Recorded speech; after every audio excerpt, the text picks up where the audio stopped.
30 feet down, 2.5. Picking up some dust. 1.5. Contact light. Okay, engine stop. Houston, tranquility base here. The Eagle has landed. Colocar o homem na Lua foi o feito histórico que definiu o século XX como a Era Aeroespacial. Foi a culminação de quase uma década de trabalho de centenas de milhares de norte-americanos. Um esforço nacional chamado Programa Apollo. Roger, the EVA is progressing beautifully. I believe it's setting up the flag now. Mas a principal motivação que impulsionou o programa Apollo não foi o desejo de explorar um novo mundo. Foi a determinação de superar um adversário aqui na Terra. A União Soviética. As pessoas se esquecem do enorme antagonismo entre a União Soviética e os Estados Unidos naquela época. Quando o presidente Kennedy estipulou a meta de colocar o homem na Lua antes do final da década, o projeto virou uma batalha da Guerra Fria.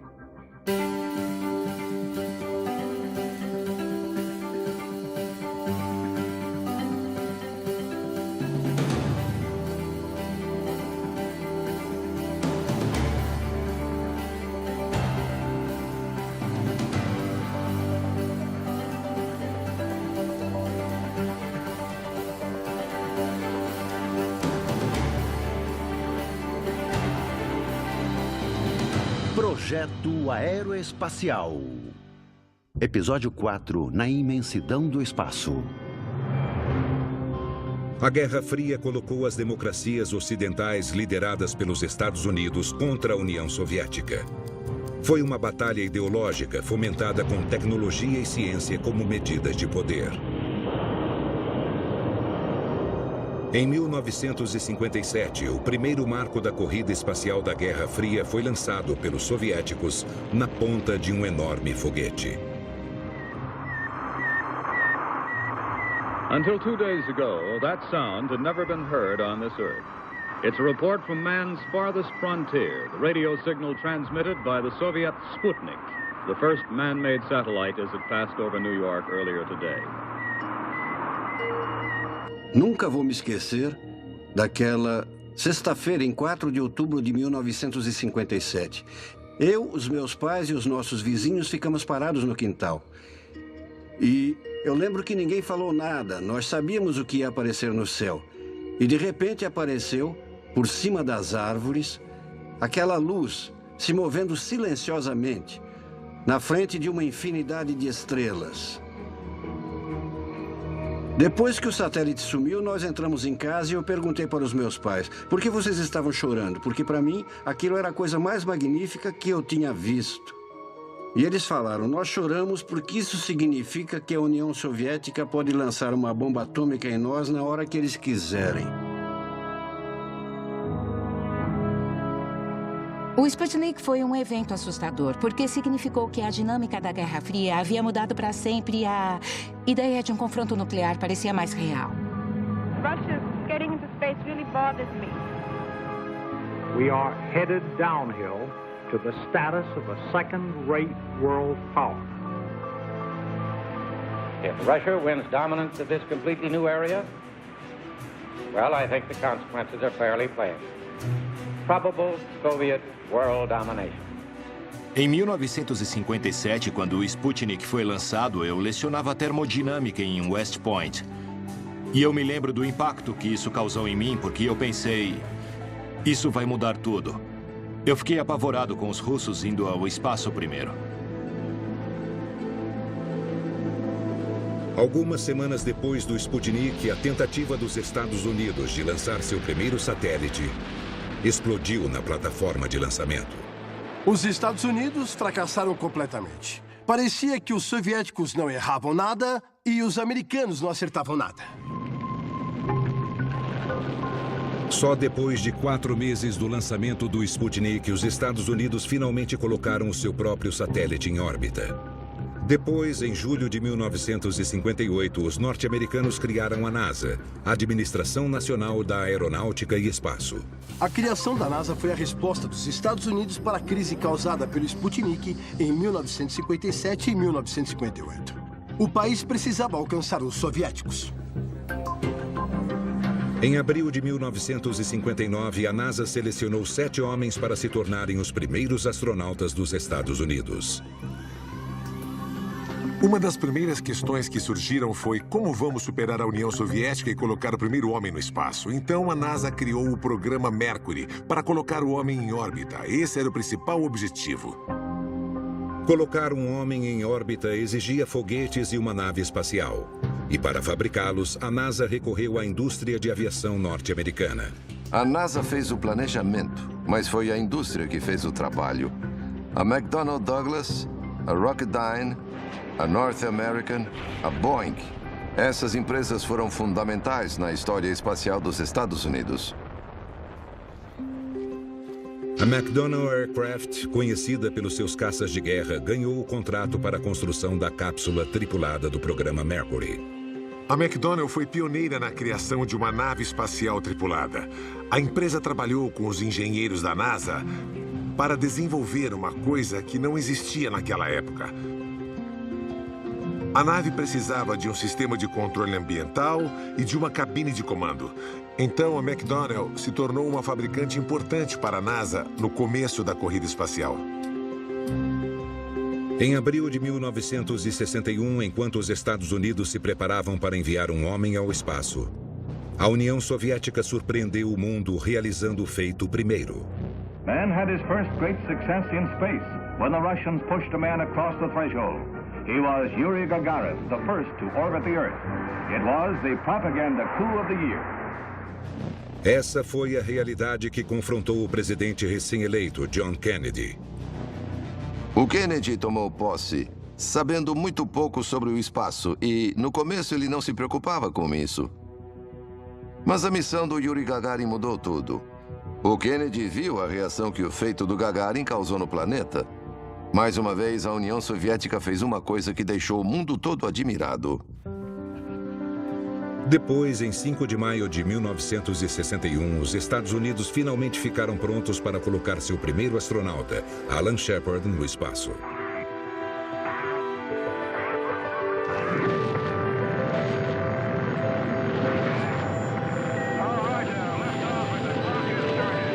O voo do Alan Shepard não foi tão impressionante quanto a missão do Yuri Gagarin. O Yuri Gagarin orbitou a Terra. O voo do Alan Shepard só subiu ao espaço e voltou. Mas isso deixou os Estados Unidos confiantes depois de tantos fracassos.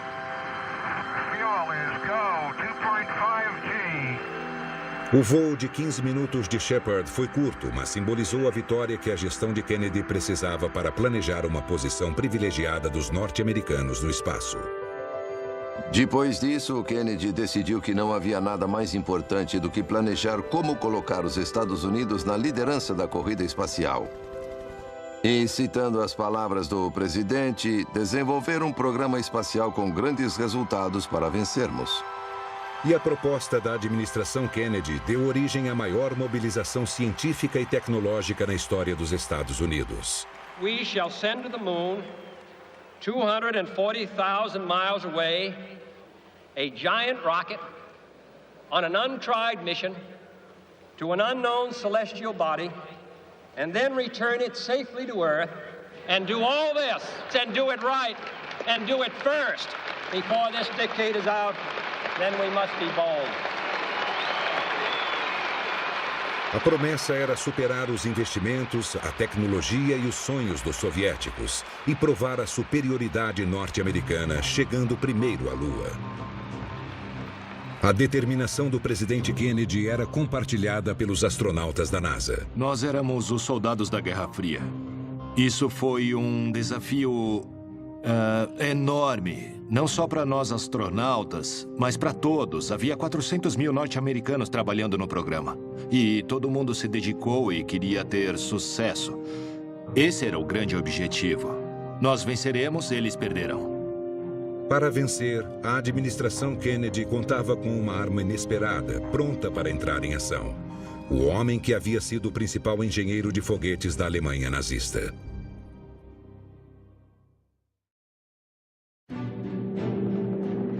Nos últimos dias da Segunda Guerra Mundial, na Europa, com a Alemanha nazista à beira do colapso, os exércitos dos Estados Unidos e da União Soviética avançavam sobre o território alemão. O Terceiro Reich possuía alguns dos melhores cientistas do mundo e os Estados Unidos queriam eles. O governo norte-americano precisava pegar esses cientistas primeiro, senão os soviéticos os contratariam. E a pessoa mais cobiçada era o engenheiro Wernher von Braun. Ele havia projetado e desenvolvido o primeiro míssil balístico do mundo, o foguete V2. Another launching, with a great weapon leaping 65 miles skywards and reaching 3,000 miles an hour.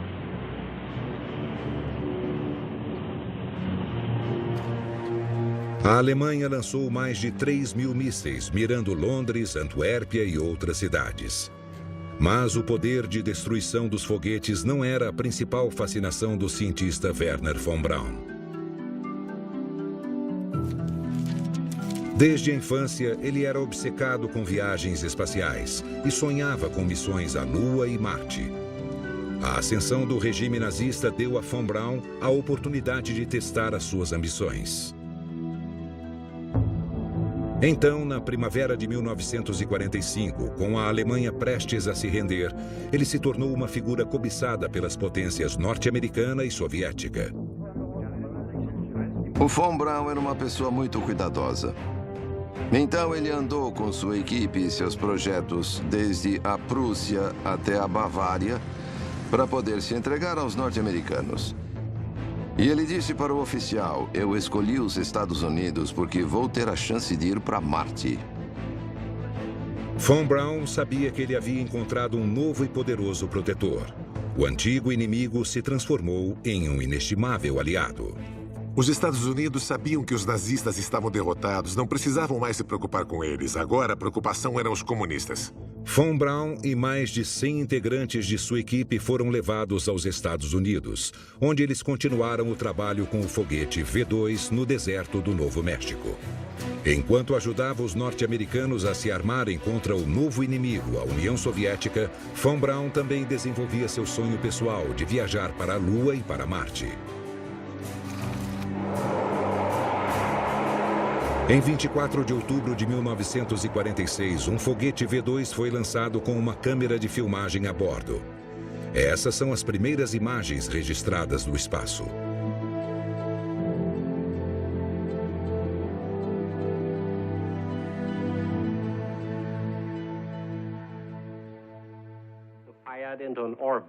Na década de 50, von Braun se tornou uma figura popular da exploração espacial norte-americana, aparecendo em 3 especiais da Walt Disney para a televisão.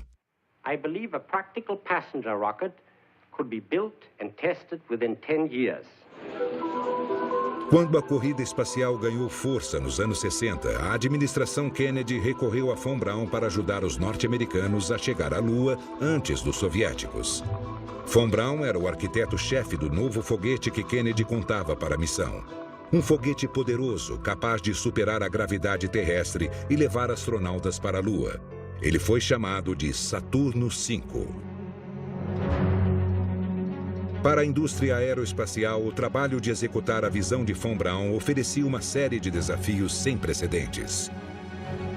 O foguete, mais alto do que um prédio de 30 andares, possuía 3 estágios. O primeiro estágio era fabricado pela Boeing, o segundo estágio pela North American Aviation e o terceiro estágio pela Douglas Aircraft Company. 3 grandes fabricantes, cada uma suprida por milhares de fabricantes menores. O Saturno V possuía mais de 3 milhões de peças, totalizando aproximadamente 700 mil componentes. Motores, injetores de combustível e turbobombas da Rocketdyne. Sistemas de telemetria e orientação da IBM, giroscópios e sensores da Honeywell. O Saturno V era a máquina mais complexa já construída até então. Cada uma dessas peças precisava atender a uma grande quantidade de especificações e requisitos individuais para todas poderem realizar a sua função. Os componentes precisavam funcionar juntos e os engenheiros tinham que garantir que cada peça fizesse o seu trabalho direito para permitir que as partes adjacentes também funcionassem direito. E tudo precisava operar em conjunto sem falhas. Wernher von Braun e sua equipe sempre tiveram o controle quase total da fabricação de foguetes. Mas a extraordinária complexidade do Saturno V obrigou os cientistas a contar com a colaboração da indústria. Quando os foguetes chegavam ao Centro de Voos Espaciais Marshall, os cientistas alemães os desmontavam para conferir se a indústria havia fabricado tudo direito. Porque na cabeça deles, as fábricas eram pupilos e ainda estavam aprendendo. E o Jim Webb, que era o administrador da NASA, chamou Wernher von Braun e disse: "Você precisa confiar na indústria. Pare com essa loucura de ficar desmontando os foguetes, aceite o que as fábricas mandam." Mas von Braun já esperava essa conversa, então ele enfiou a mão no bolso, tirou um pedaço de trapo e esfregou na cara do Webb e disse: "Olha o que nós encontramos dentro do foguete. A indústria ainda não está no nosso nível." Foi um grande choque cultural entre os cientistas alemães que estavam acostumados a fabricar tudo e a indústria, que era responsável por uma grande parte do trabalho da NASA. O desafio de desenvolver o programa Apollo não se limitava ao projeto e construção do Saturno V. A cápsula tripulada, o módulo lunar, os sistemas de orientação, comunicação e suporte à vida. A maior parte dessa tecnologia teve de ser inventada. E a fabricação de todos os componentes exigia uma mobilização da indústria em uma escala nunca vista desde a Segunda Guerra Mundial. No auge, o programa Apollo empregou mais de 400 mil pessoas, de todas as partes dos Estados Unidos. George Miller gerenciava a divisão de voo espacial tripulado da NASA. Com 400 mil pessoas trabalhando no mesmo projeto, tínhamos que nos certificar de que todos sabiam no que estavam trabalhando. E só isso já era um grande desafio. Era bem complicado, porque era descentralizado. Em um momento, havia mais de 20 mil empresas terceirizadas envolvidas na fabricação de sistemas e componentes para o programa Apollo. Então, era muito difícil fiscalizar o trabalho de todo mundo. E a extraordinária complexidade logística e tecnológica do programa Apollo tornou o projeto vulnerável a erros humanos.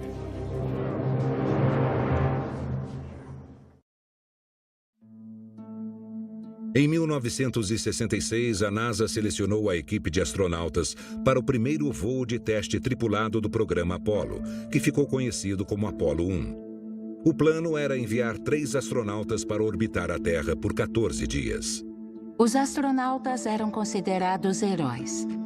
Mas esse projeto era muito perigoso e corria um grande risco de fracassar. As far as we're concerned, it's a success if all 3 of us get back. Gus Grissom, de 40 anos, comandou a missão. Ele era um dos 7 astronautas originais. Ed White, de 36 anos, havia realizado a primeira caminhada de um norte-americano no espaço. Roger Chaffee, de 31 anos, ainda não havia voado no espaço.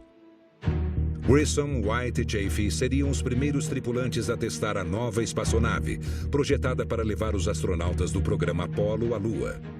A North American Aviation era o principal fornecedor da nave espacial, responsável pelo módulo de comando e serviço.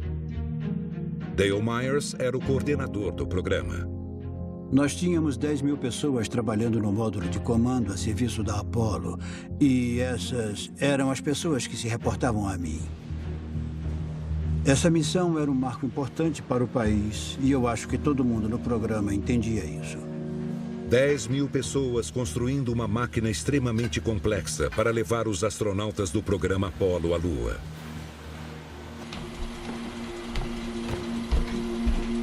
Mas durante meses de testes, a NASA havia descoberto problemas em vários sistemas do módulo de comando da Apollo. Problemas que foram amplamente divulgados pela imprensa. Gus, do you expect there are going to be a goodly number of slips and pre-launch delays before you do get off? Well, I think we've had them. The spacecraft systems all look pretty good to us now. They've been through the checkout at North American and have gone through initial series down at the Cape. And as soon as we get it out of the altitude chamber, I think that a good portion of our problems are over. Era natural o público norte-americano esperar que tudo corresse perfeitamente. Mas nós sabíamos que era um programa de pesquisa e desenvolvimento. Podiam acontecer tragédias. Podiam acontecer surpresas. Em 27 de janeiro de 1967, menos de um mês antes do lançamento oficial da missão, a tripulação foi à plataforma de lançamento para executar importantes testes antes do voo.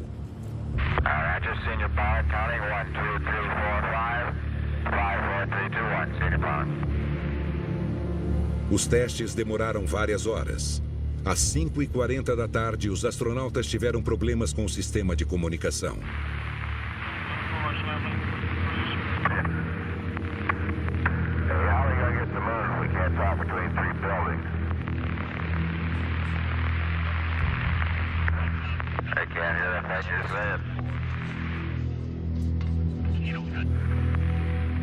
Depois, às 6h31 da tarde, aconteceu uma tragédia.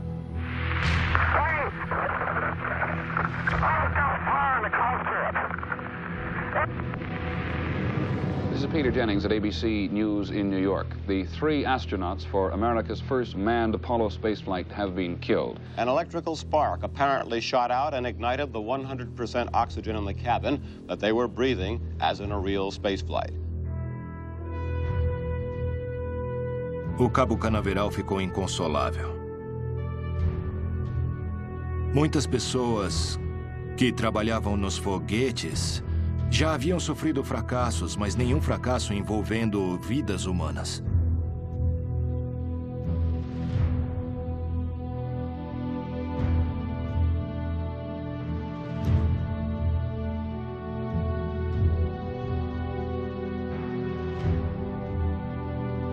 Eu fui ao Cabo Canaveral e eu vi as esposas dos astronautas e eu me senti muito mal.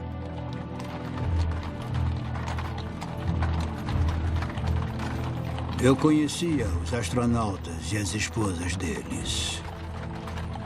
E foi terrível. And we commit his body to the ground, earth to earth, ashes to ashes, dust to dust. Algumas semanas antes da tragédia, Gus Grissom escreveu essas palavras sobre os perigos das viagens espaciais. Haverá riscos. E mais cedo ou mais tarde, inevitavelmente, nós iremos nos chocar contra a lei da probabilidade e perder alguém. Eu espero que isso nunca aconteça. Mas se acontecer, eu espero que o povo norte-americano não sinta que seja um preço muito alto a pagar pelo programa espacial.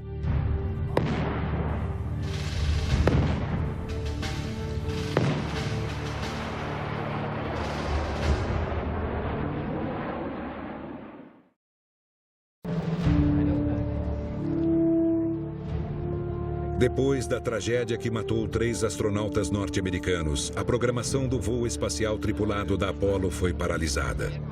A NASA indicou Frank Borman e mais 8 pessoas para o Comitê de Investigação do Incêndio. O interior da espaçonave ficou completamente carbonizado. Nós demoramos vários meses para descobrir a causa do incêndio. Nós concluímos que foi um problema de isolamento com os fios elétricos perto dos pés do Gus Grissom. Na parte inferior do módulo de comando, uma faísca deu origem ao incêndio. Nós esquecemos que, em um ambiente com 100% de oxigênio, quase tudo pode pegar fogo. E nós permitimos que muitos equipamentos inflamáveis fossem instalados na espaçonave. Então o módulo foi totalmente destruído. Quase 6 anos haviam se passado desde que o presidente Kennedy prometeu à nação a levar o homem à Lua até o final da década. Mas o país havia mudado. Kennedy fora assassinado. Os Estados Unidos estavam presos em uma guerra no Sudeste Asiático.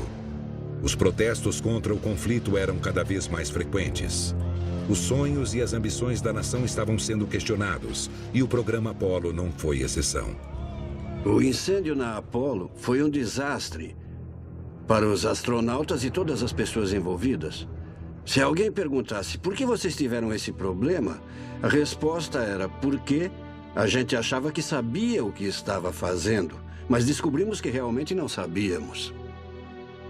Pessoas recriminaram a NASA por todo o país. Essa tragédia foi um alerta para todas as pessoas envolvidas de que talvez as coisas estivessem andando rápido demais. E com o incêndio na Apollo 1, todos tiveram que parar o que estavam fazendo e se perguntar: o que acontecesse de novo? A investigação de Borman e do comitê revelou que erros graves foram cometidos no projeto e na construção do módulo de comando da Apollo. Todos nós sabíamos que era uma missão arriscada. Então não seria racional esperar que não acontecesse nenhum problema, mas eu acho que nenhum de nós esperava ter um problema em terra firme. O comitê de investigação concluiu que a NASA falhou na tarefa de inspecionar o trabalho da North American Aviation, e o acidente foi um reflexo de um problema maior. A NASA não fez um bom trabalho para coordenar o grande número de fabricantes que participava do programa Apollo e integrar todos os sistemas diferentes que eles projetavam. O Jim Webb, que era o administrador da NASA, ligou para o executivo-chefe da Boeing e disse: precisamos de ajuda com a integração de todos os sistemas. Precisamos de mais pessoas com experiência em análise de sistema. E a Boeing tinha essa capacidade. Por 8 anos, a maior parte trabalhando em segredo, a Boeing foi a principal fornecedora de um sistema de mísseis denominado Minuteman. A empresa supervisionou o trabalho de muitos outros fornecedores e a produção de quase 2.000 mísseis, prontos para serem lançados a qualquer momento. A tecnologia advém do programa de mísseis balísticos da Força Aérea. A Boeing é excelente em fazer todas as peças de uma máquina funcionarem perfeitamente em harmonia. E quem é capaz de fazer isso pode assumir o controle de grandes sistemas tecnológicos. Em 1967, logo depois do incêndio na Apollo 1, a NASA e a Boeing iniciaram um programa de avaliação e integração técnica denominado Apollo TIE. O programa Apollo TIE foi criado para fazer todas as peças e componentes vindos de vários fornecedores funcionarem em conjunto. O Apollo TIE foi um programa de integração em grande escala. A responsabilidade da Boeing era coordenar o trabalho dos fabricantes do programa Apollo. A companhia nomeou 2.000 pessoas para essa tarefa. Havia vários subsistemas diferentes. Eles reuniam tudo e inspecionavam se os sistemas funcionavam direito e cumpriam as expectativas. E aprender a fazer isso foi o maior desafio em organização que os Estados Unidos enfrentaram em relação ao programa Apollo. A NASA retomou o trabalho de missões tripuladas em abril de 1968, mais de um ano após o desastre na Apollo 1. A NASA e a Boeing, trabalhando como consultora, ajudaram a examinar todos os sistemas e garantir que eles eram os mais confiáveis possíveis para as missões. A situação mudou completamente. Com o novo gerenciamento, eu fiquei confiante. As pessoas fazem a diferença, gerenciamento faz diferença. Mas o programa Apollo só tinha 14 meses para cumprir a promessa do falecido presidente Kennedy de colocar o homem na Lua antes do final da década.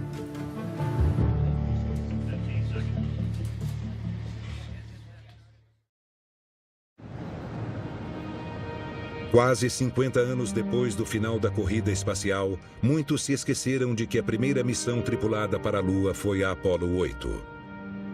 A NASA programou a Apollo 8 para decolar no começo de 1969. O plano original era ter 3 astronautas orbitando a Terra por 10 dias. A missão seria comandada por Frank Borman. Mas os planos mudaram. A Agência Central de Inteligência informou à NASA que os russos estavam prestes a ir à Lua. Essa notícia obrigou o governo a mudar o cronograma da missão. Me disseram que tentaríamos ir em dezembro para tentar superar os russos. E eu disse, por mim tudo bem, vamos lá. O George Miller mandou uma carta para nós e todos os fornecedores envolvidos no programa Apollo dizendo: o que vocês acham de ir à Lua com o Apollo 8? Ela está pronta? É uma nave confiável para ir até lá? E eu passei muito tempo pensando sobre essa proposta.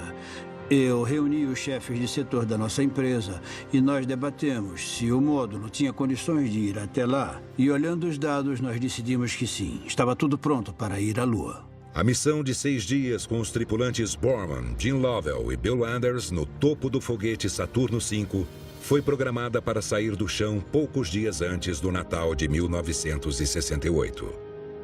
A missão era circunnavegar a Lua. Em outras palavras, ir até a Lua, fazer a volta na órbita da Lua e acionar o módulo de serviço para voltar para casa. Era uma missão especial, precisava funcionar. Todo mundo ficou apreensivo. Os astronautas iam viajar longe pelo espaço, então não poderiam acontecer falhas. Mas nós aprendemos muito com o incêndio de 2 anos antes. Eu nunca me preocupei em calcular quais eram as nossas chances de voltar com vida. Eu lembro que o Bill Anders achava que havia 30% de chance de não voltarmos, sei lá. Eu tinha certeza que íamos voltar, senão não teria ido. O enorme foguete de Wernher von Braun, a máquina mais complexa já construída até então, nunca havia sido lançado com pessoas a bordo. A Apollo 8 foi uma missão realmente muito ousada por parte da NASA. Mas eles decidiram que era hora de enviar uma tripulação humana à Lua a bordo do Saturno V. Nenhum norte-americano ou russo havia viajado a mais de 1.370 quilômetros de distância da Terra. A missão da tripulação da Apollo 8 era realizar uma jornada de quase 400 mil quilômetros. O Saturno V era um foguete enorme. Eu me lembro de sair do elevador e andar pela passarela até a espaçonave. Eu fiquei arrepiado só de olhar para baixo e ver a altura que nós estávamos, antes mesmo de começar a missão. Aproximadamente 200 mil pessoas convergiram ao centro espacial para testemunhar o lançamento.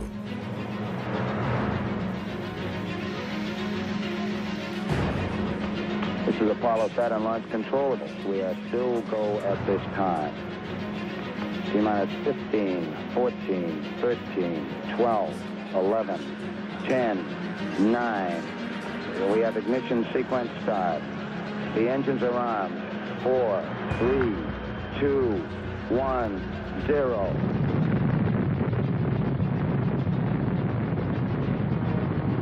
We have liftoff. Liftoff at 7:51 a.m. Eastern Standard Time.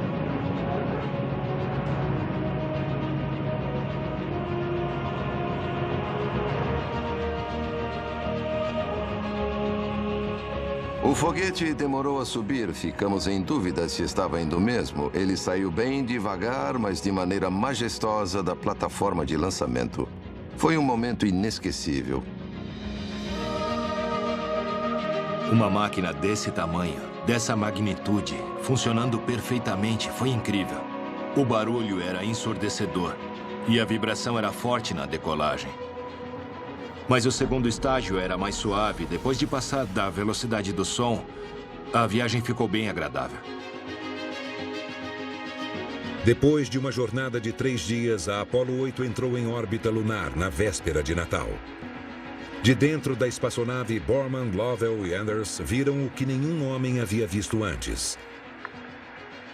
O planeta Terra, sozinho na imensidão do espaço. Oh my God, look at that picture over there. Wow, that's pretty. You got a color film, Jim? Hand me a roll of color, quick. Oh man, that's great. Where is it? Quick. Just grab me a color. A color exterior.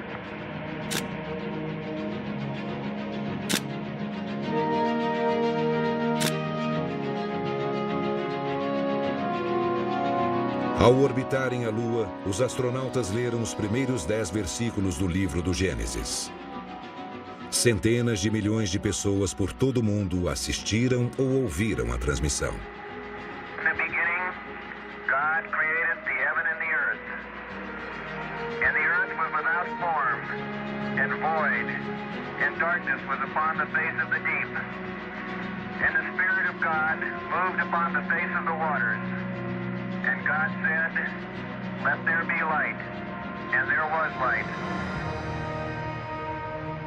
1968 foi um ano difícil, com os assassinatos políticos de Martin Luther King, de Robert Kennedy, com os protestos populares nos Estados Unidos, o conflito sem fim no Vietnã.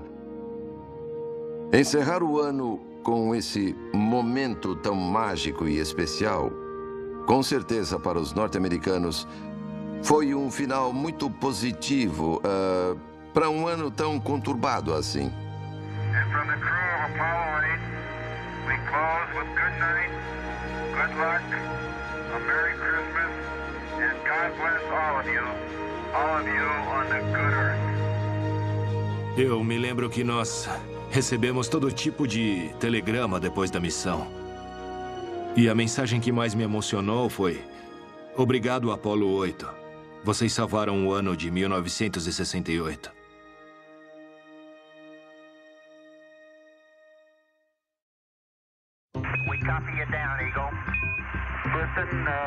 Em 20 de julho de 1969, a Apollo 11 aterrissou 2 astronautas norte-americanos, Neil Armstrong e Buzz Aldrin, na superfície da Lua.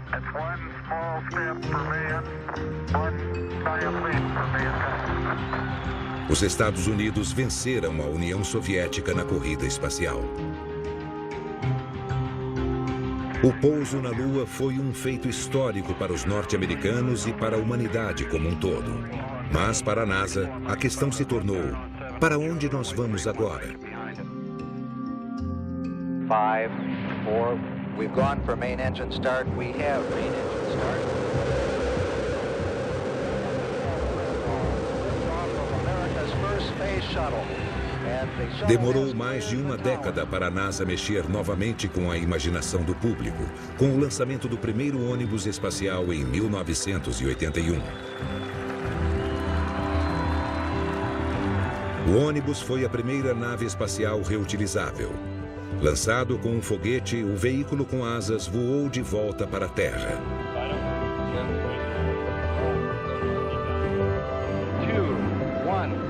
Booster ignition and liftoff of Discovery, celebrating its 25th birthday by racking up science and supplies to the space station. A partir de 1998, o ônibus espacial começou a missão para a qual fora projetado: facilitar a construção da Estação Espacial Internacional, ou EEI. O ônibus realizou 37 viagens durante mais de uma década, transportando componentes, cargas e tripulantes para a EEI. This is Mission Control Houston. As you can see, we're seeing live video from the International Space Station. There is Commander Chris Ferguson greeting Commander Andrei Borisenko.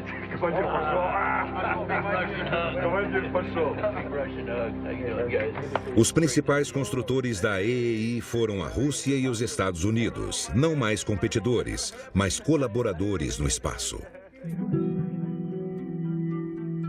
A estação espacial é composta por mais de 30 componentes principais, de laboratórios a módulos de habitação e painéis solares. Tudo reunido no espaço. A estação espacial é uma das maiores façanhas de engenharia da história. E a Boeing foi a integradora de sistemas.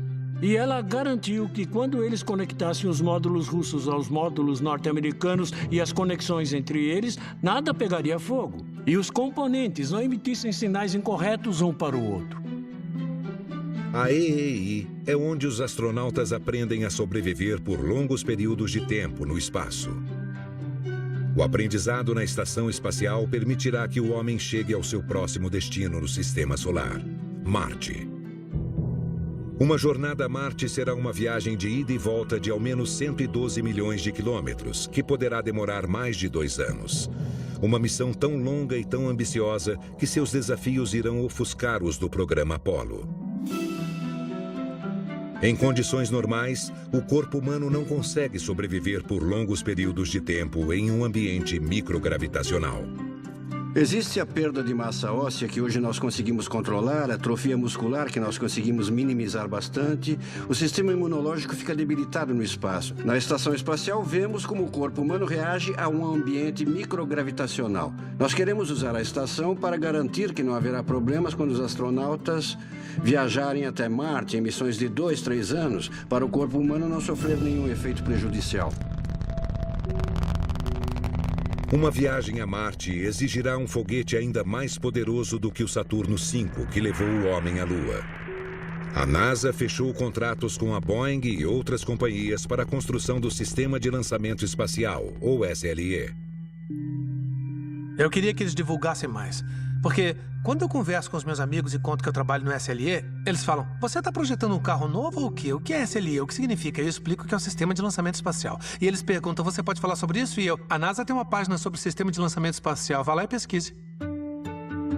Mas chegar a Marte exigirá muito mais do que um enorme foguete. A tripulação precisa de uma habitação durante a viagem, precisa de um módulo de pouso para pousar em Marte, precisa de um veículo de ascensão para decolar do planeta e precisa de uma maneira de voltar para casa. Então, eu acho que será a missão mais desafiadora da história.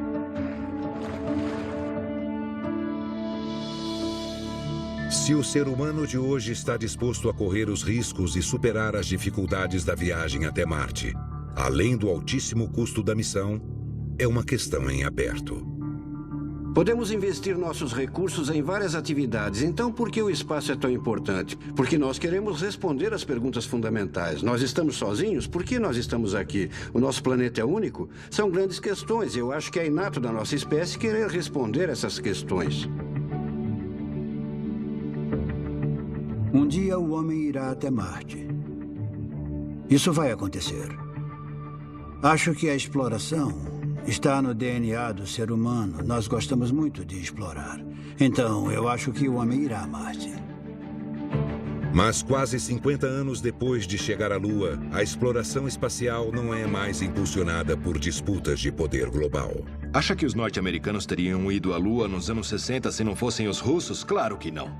Essa competição sempre foi um incentivo importante para as novas conquistas. Eu posso estar enganado, mas eu não acredito que esse tipo de competição aconteceria hoje em dia. Ninguém sabe como e quando o ser humano colocará os pés no planeta vermelho. Mas um fato é claro.